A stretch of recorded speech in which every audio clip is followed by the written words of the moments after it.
บวชเลยเด้อนี่ของข่อยตัวนี้ไง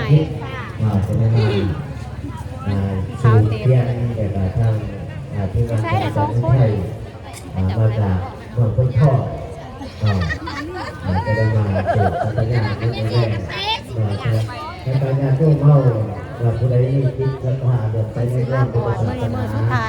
ขอเสียเสื้อเงาวงที่บุญมาคนหนาคนคิดหายคือมาบอกเขาเนี่ยไปใช้กับถือไม้เขาเนี่ยเขาบ่ฮู้จักก็ดิไม่ได้บ่ฮู้บ่บอกมาไปซื้อเพิ่นไปใช้เพิ่นก็บ่บอกพี่น้องเอ้ยข่อยบ่ฮู้จักเด้อฮะเพิ่นก็ไปซื้อเอาแต่เพิ่นแต่ที่ซื้อมาเพื่อข่อยนี่เอายังนี้ใจเอาเงินทำเป็นของหลอกตายยังกันเนี่ยตายหายากหลอกของนอกทางแน่เขาเห็นใช้แขนนี่เอามาจะใช้ล่ะอ๋อบูซ่าเอาบ่เบอร์เขาก็สิไปหาเอาก่อนแต่ว่าเขาคือบ่ได้ถือเงินมาเด้อหลังจากเขามาเฮาแจกบุญกับบุญเส้นแล้วเนาะพี่น้องเขาก็มานั่งบวชวันนี้บ่ฮอดทอดแจ้งบ่ได้พี่น้องเอ้ยโทษบ่โทษเอาโคตรเอาเพราะว่าเฮาสิบวชเนาะบ่เคยบวชจ้าเกิดตั้งแต่ใหญ่ขึ้นมาหรือว่าตั้งแต่บวชครั้งแรกนี่ก็สิตั้งมุกตั้งใจบวชเนาะแล้วก็หมู่บ้านก็บวชกับรัศมีกับเอมมี่อยู่พุ่นก่อนนะก็มาบวชอยู่นี่บวชกับชาวค่ำกับพุ่นเนาะตอนนี้ก็เสียเพิ่นมาแผ่หยังก็เพิ่นมาแผ่หยัง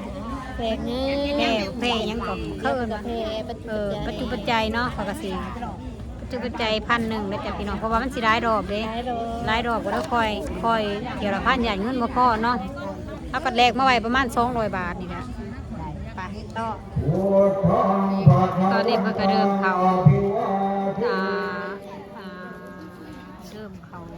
หยังทำเนาะพี่น้องเข้าบวชเริ่มเลย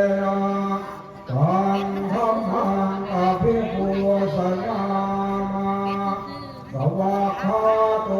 ภะคะวะตาธัมโม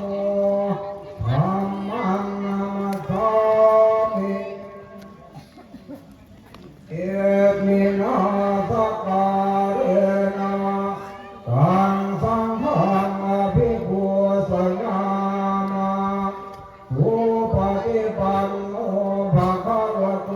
สาวกสังโฆสังฆังนามานะโมตัสสะภะคะวะโตอะระหะโตสัมมาภะคะวะโตตัวสัมมาสัมพุทธัสสะพุทธังสรณังคัจฉา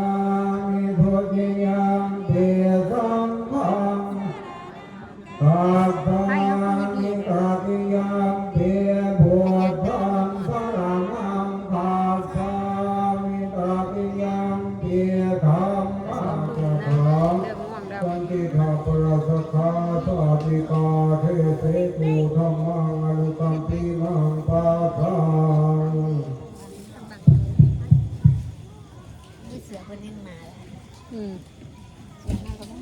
เป็นหนาวอากาศหนาวเลยพี่น้องหนาวแห้งตอนนี้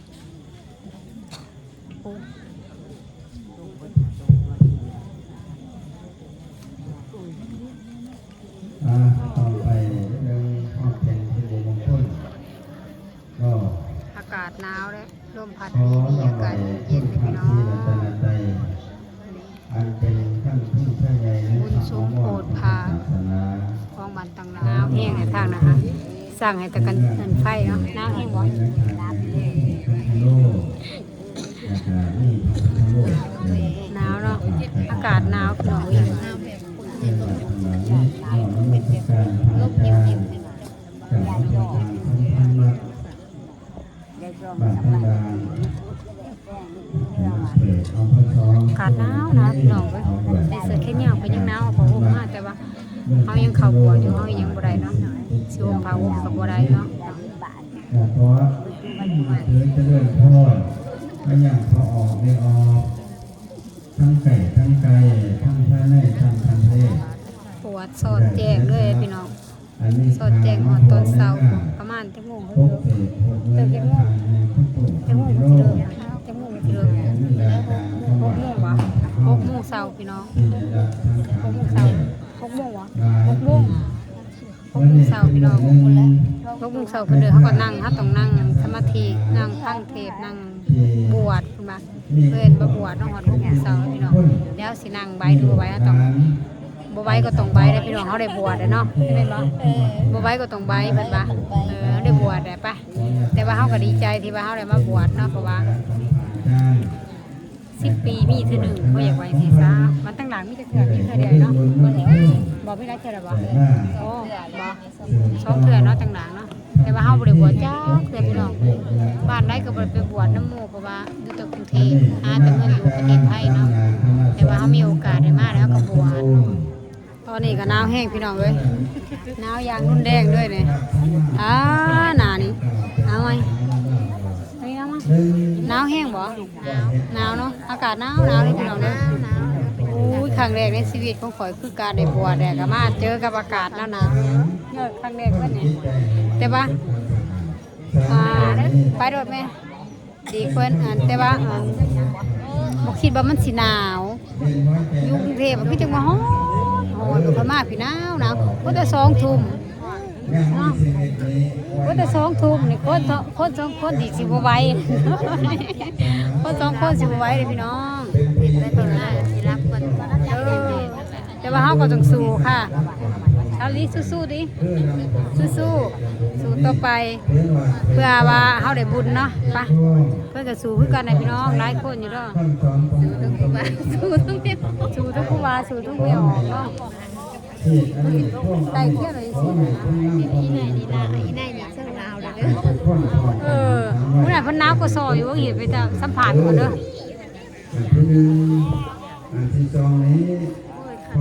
เพิ่นหนาวเพิ่นนั่งโคตรหมองหนาวบ่ทางนั้นนะตามมื้อนั้นทางนั้นหนาวบ่คุณตั้งใจจะคุยเนาะหนาวสิน้องหนาวหลายก็ได้ปะเบาว่าบุญมาหอดเนาะอยู่ในบวชเนาะบุญมาหอดหนาวอยู่แต่ก็อดเอาแม่แต่ว่าบุญมาหอดนะใครกับบุญมาหอดนั่นนี่บุญมีบุญรวมกันนะคุณที่เอาบ่เคยบวชเนาะจนเหมือนเฮาสิเฒ่าไปได้สิเฒ่าอยู่เฒ่าได้อันอยู่นำกันแต่น้อยจนใหญ่บ่ค่อยได้เจอหน้ากันเนาะก็มาบวชพร้อมกัน3 คนจับดิ้งมาบวชออกไปจับดิ้งมาบวชบ่จับดิ้งปลามาบวชโลดตายไปต่อไปสู่ต่อไปพี่น้องเอ้ยฮอด6 โมงเช้าพุ่นแหละเนี่ยแต่ว่าน้อง6 โมงเช้าเนาะไป5 โมงบ่ดูเพิ่นได้หาน้ำน้อยสู่ฮอด5 โมงเช้าพี่น้องตี 5พอดีเขา6 โมงแดงซ้ำกับเฮาเฮ็ดงานแหละเขา6 โมงออก6 โมงแต่ว่ารู้สึกสบายในหูในตาเลยพี่น้องเพราะว่าเฮาได้ใส่สูทขาวเนาะได้ใส่สบายหูสบายตาเนาะได้ใส่สูทขาว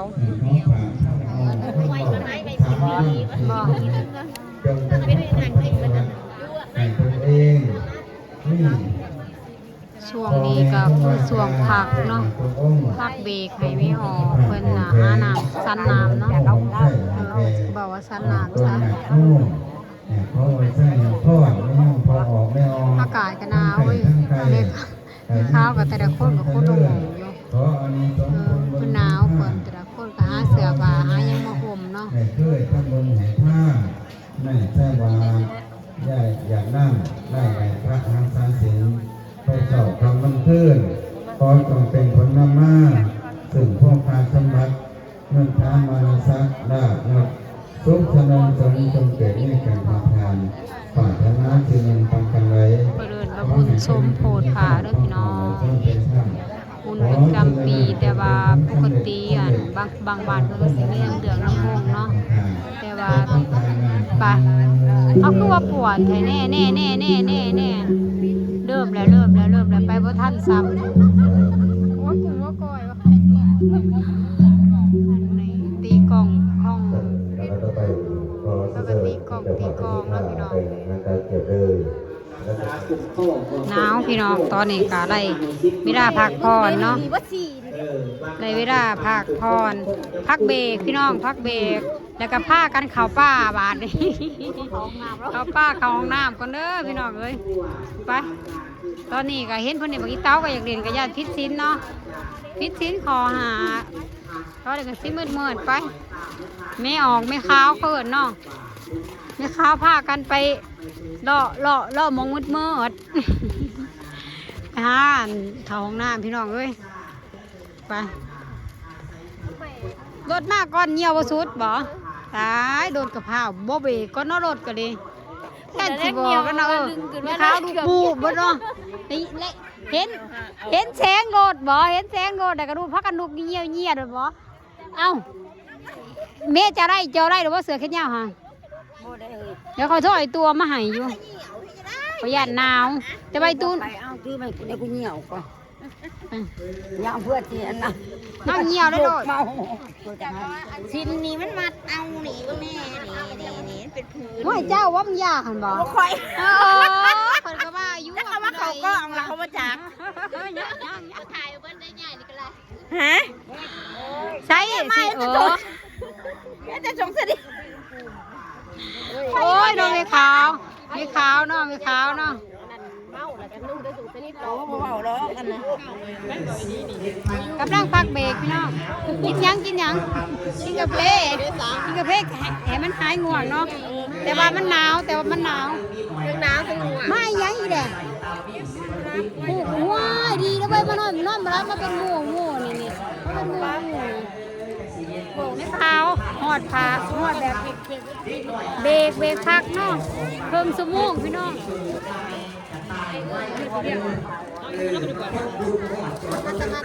โอ้ยอยากกินกาแฟหอมอันเด็กไม่ไหว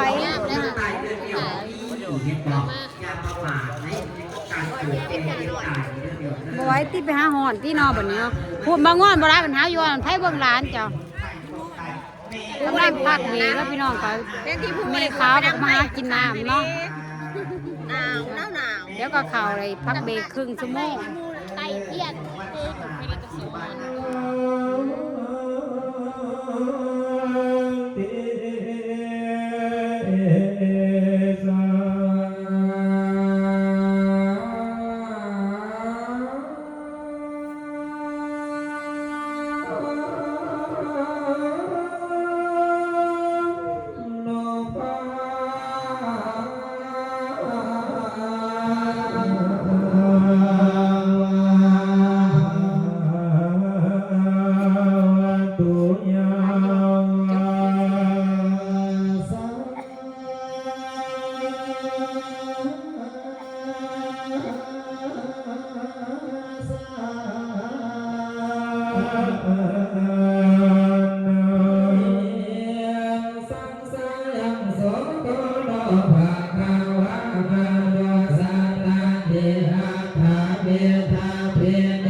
โสโภโนภะคะวะปัญญาภะธรรมะทัพพะนามิสัมปะ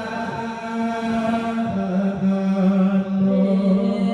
สังสายังโสโภโนภะคะวะวิริยะภะลังโนสังสายังโสโภโนภะคะวะวิริยะภะลังทัพพะนามิสัมปะโนสังสายังโสโภโนภะคะวะคันติภะนามิสัมปะโนสังสายังโสโภโนภะคะวะคันติบุพพะนามิสัมปะโนสังสายังโสโภโนภะคะวะคันติปะระมาทัพพะนามิสัมปะโน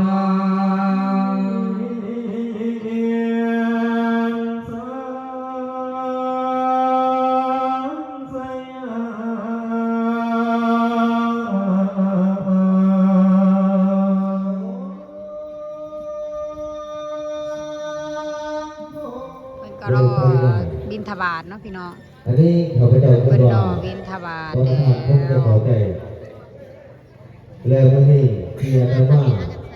เนาะ ในพวกวัวเป็นรวมสาม ได้รอบอยู่ว่าแต่ละ พวก ได้เนาะ เป็น ได้รอบเฮาก็ใส่เที่ยวละพันเนาะ 1,000 กีบพี่น้อง ยาไก่สิบชนิดเนี่ยมันจะทำใหญ่สามารถต่อได้ว่าข้าพเจ้า เฮาก็ใส่บาทเรียบ เป็น ร้อย หลานไม่ออก ใส่ โอ เลย กคงจะขาดฉะนั้นโดยเจตนาของธรรมภาพณปัจจุบันนี้ของเขาเลยหูเหมือนพระธรรมในมาแล้วหูเหมือนพระธรรมในมาหอดจะถึงบัดบัดทางด่านเขาตั้งแต่ปี2020ผ่านไปตั้ง6 ปีและปัจจุบันใน2026แต่กระวนนี้งานเกิดขึ้นเลย อ๋อไป ในฐานะลูกหลาน ตอนนี้ก็สิป้า มันกระทบ ดันไปดันนั่นนี่ดันไปเหี่ยวปุ๊บใจน้ำดูน้ำดานคอยเป็นเนื้อเถ่าพุ่นพี่น้องเลยมีร้านบนสุคนนี่ผ้าดูผ้าร้านไปเหี่ยวก่อนเถ่าก็โม่เลยนี่เถ่าก็โม่เลยจนบ่ามีร้านเลยสู่วิธีตอบพี่น้อง อันนี้รอบ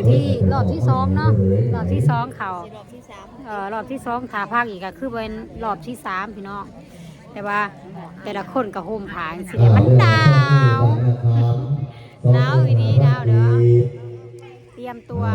เขาต่อพี่น้องเขาจำศีลต่อภาครอบที่3เนาะพี่น้องรอบนี้คือรอบสุดท้ายเนาะแล้วก็คือแล้ว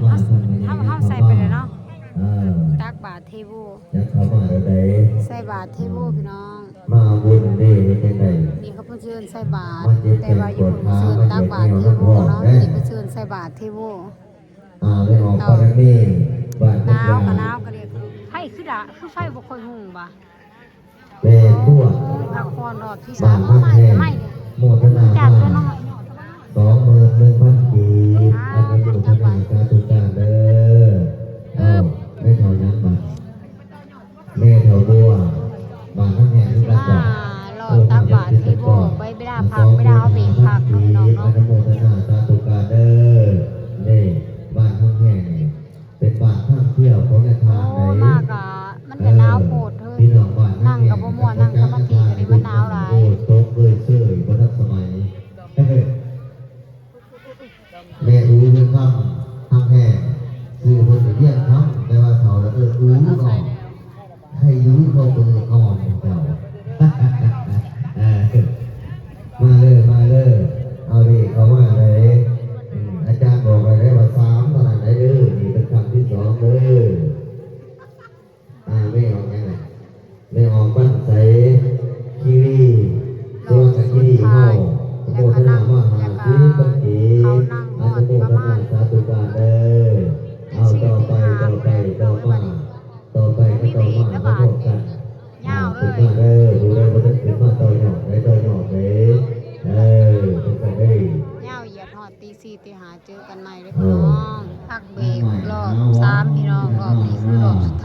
ก็คิดว่าคือรอบที่สี่หรือว่า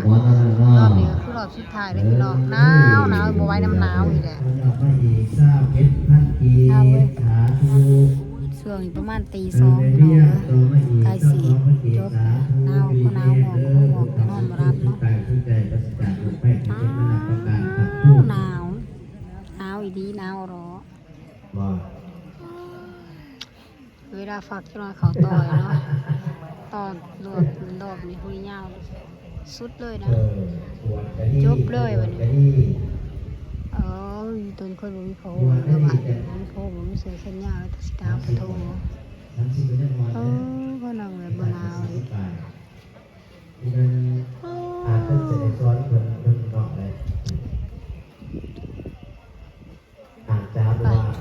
เดี๋ยวต่อตอนจบ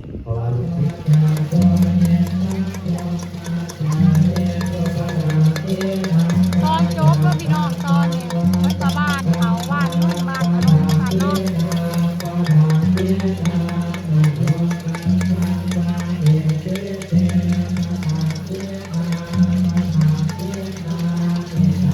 โอ้พี่น้องเอ้ยเด้อเลยเด้อ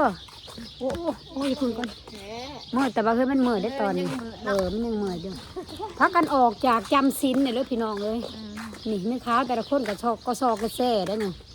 เบิดหนาวก็เพราะหนาวไปก็ห่มผ้าห่มมาเนาะอากาศก็หนาวอยู่กันทีเลยห่วงนอนบ่เดี๋ยวนี่เมื่อนี่เตรียมตัวไปใช้ต่อเฮาเตรียมตัวต้องใส่บาตรต่อ เตรียมตัวใส่บาตรไปแยกใครแยกมันเด้อบ่เด้อมือสายเจอกันใหม่มากินกับตำกับปุ่นซุปกันต่อ